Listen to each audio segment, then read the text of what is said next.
Joe Biden may be the presumptive Democratic nominee, but as we have said, he does not have the 2020 election in the bag. In the latest polling, Biden does lead over Trump, but that margin varies widely depending on the poll. And some high-profile progressives, they're very skeptical Biden can pull out a win in November. Young Turks host and founder Cenk Uygur tweeted, if he loses, it'll be a catastrophe once again, brought to you by establishment Democrats and national media.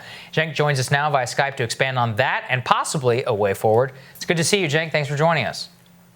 Good to see you guys. Yeah, absolutely. So, Cenk, tell us a little bit, just expand on that. I mean, I think you said that, Biden was not your first choice, that you absolutely want to see him win, but you've always, from the very beginning, on this show, on your own platform, have pointed out those structural weaknesses. How do you expect people in your movement and your viewers to grapple with those weaknesses and ultimately decide on who they're going to support?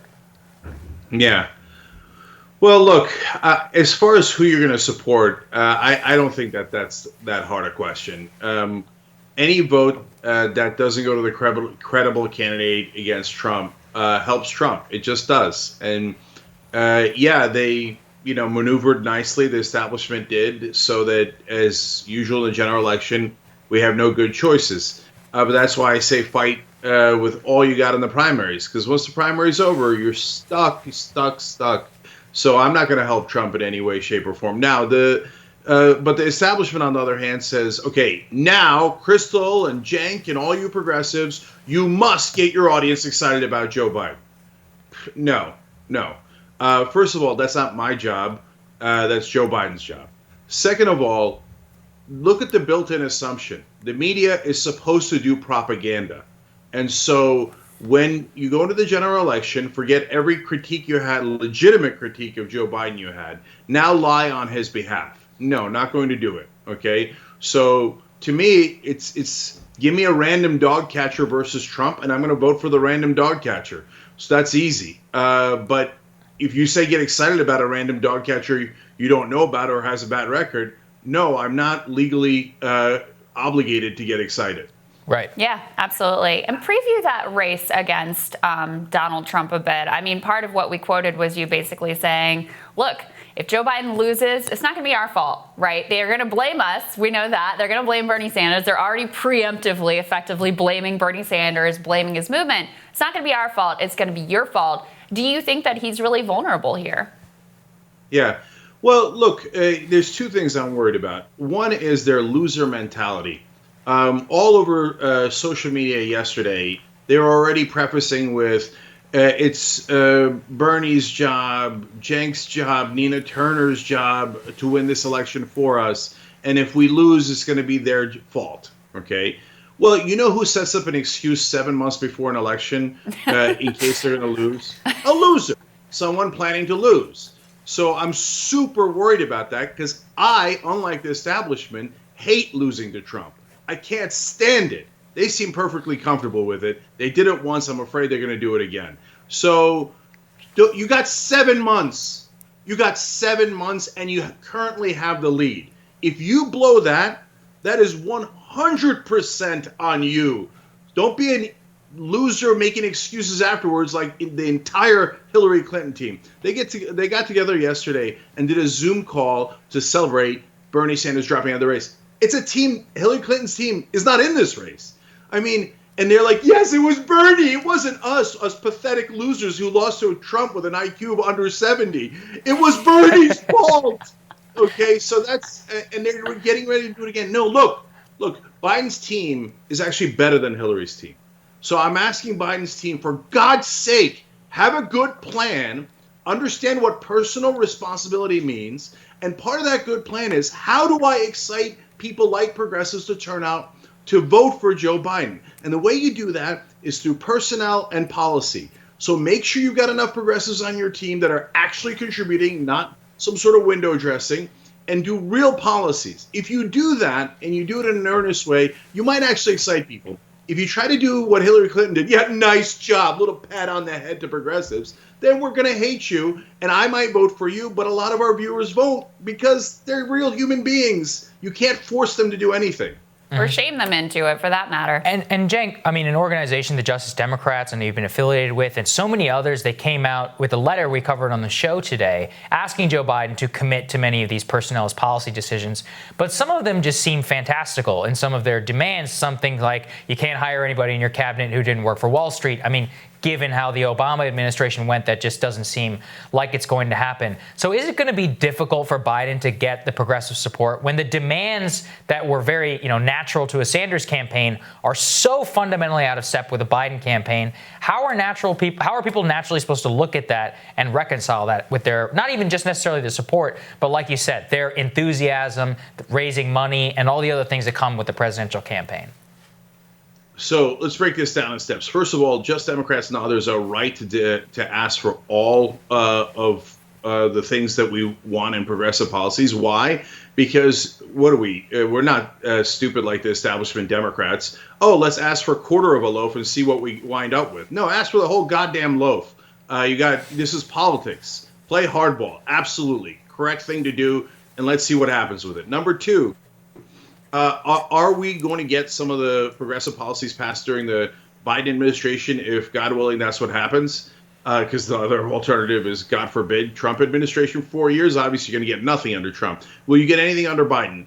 Maybe. Will you? But what is it? Well, is it going to be our top priorities like Medicare for all and Green New Deal? No way. They wouldn't do that under penalty of law. I mean, Biden said he'd veto Medicare for all, even if it miraculously made it through the House and Senate. Why? Because, look, this is the corruption. They're not going to become uncorrupt overnight and go, oh, you know what? The drug company and the insurance company monies, I'm not going to take that. No, they're going to keep on taking it. That's who Pelosi is. That's who Schumer is. That's who Biden is. Okay, so what can you get? Is it, you know what? One thing we all agree on, and Biden claims he agrees on, is get the damn money out of politics. If you do that, then don't worry about a thing, because we'll have the entire government within 10, 20 years. Okay, because the American people agree with us overwhelmingly. But so does Biden actually mean it, or is he full of crap? But if he actually means it in getting the money out, that is one thing we actually could do together, and it would make a giant difference. And then I know that a lot of our audience would be super excited to do that. Yeah. And so expanding on that, what is your message to progressives? What is the next project to work on? What is the next thing to organize behind? What does the future look like? Yeah. So first of all, yes, maximum pressure on the Biden team, both now, but even, just as importantly, if he wins, right? If it's the Biden administration, give no quarter. Don't let up at all. Public pressure works. They'll shame you. Oh, no, you have to support the Democratic president. No matter what he does, even if he agrees completely with Trump and gives another tax cut for the rich, you have to support him. No, I don't. No, I don't. I have to fight for progressive policies, okay? You do you, we'll do us, okay? And at the end of the day, this party is our party. Not only because it's our policies. I mean, what is it? The Democratic Party was built on helping ExxonMobil? No, of course not. That's a preposterous point of view, but yet that's what all the national media and all the establishment Democrats say. Oh, no, this party is corporate through and through. That's what FDR said. No, he didn't. You guys don't know anything. So it's our party philosophically, but it's also our party in terms of percentages. Under 45-year-olds, not 25, 45-year-olds, 70% of them voted for Bernie. So it's only a matter of time before we win. But the most important part of this, guys, and one that might be achievable under Biden, is do democracy dollars so that we have money to compete with the Koch industries and the Pfizers and all these corrupt companies that are taking over our government. You give us $600, as Kirsten Gillibrand's bill proposes, to hand out to progressive politicians, and we're right back in this ballgame. We could do this. Then we get the amendment to get it out completely. Mm-hmm. Last question for you, Cenk. What some of the lessons that you think you've learned for your movement from the Bernie Sanders campaign in 2020, both good and bad? Well, look, the most important lesson, and I know it feels uncomfortable because Trump says something similar, and he says it for all the wrong reasons. But the most important lesson is national media is totally corrupt, and they have bad intent. And why does that matter so much? Because they provide, if it's a local race, millions of dollars, in a national race, billions of dollars in free media to whoever they favor. And they always favor the so-called centrists. Now, the centrist, in their opinion, is not in the center of the country, because policy-wise, if you were in the center of the country, you'd have someone very, very progressive. But centrist in terms of Washington and New York means someone who is pro-giant businesses, pro-Wall Street, pro-oil companies, pro-corruption. And so they favor the corrupt candidates. And when they give them billions of dollars in free media, it's nearly impossible to compete. So we've got to somehow take on national media and defeat national media. If we don't do that, how are you thinking about doing that? Because, obviously you've built an incredible media empire. We're doing what we can over here. But yeah, it's no match for the institutional power that the legacy media holds. So how are you thinking about that? Because it's something I've been contemplating as well. Yeah, so first of all, you're right. Look, unlike the losers in the establishment who always blame others and try to find cheap excuses, we own up to our issues. I believe in personal responsibility. We lost this race. And so I thought that online media might be strong enough to take on mainstream media. We weren't. So they overran us, and they were more powerful than us. So we got 4 years to fix that. So how are we going to fix it?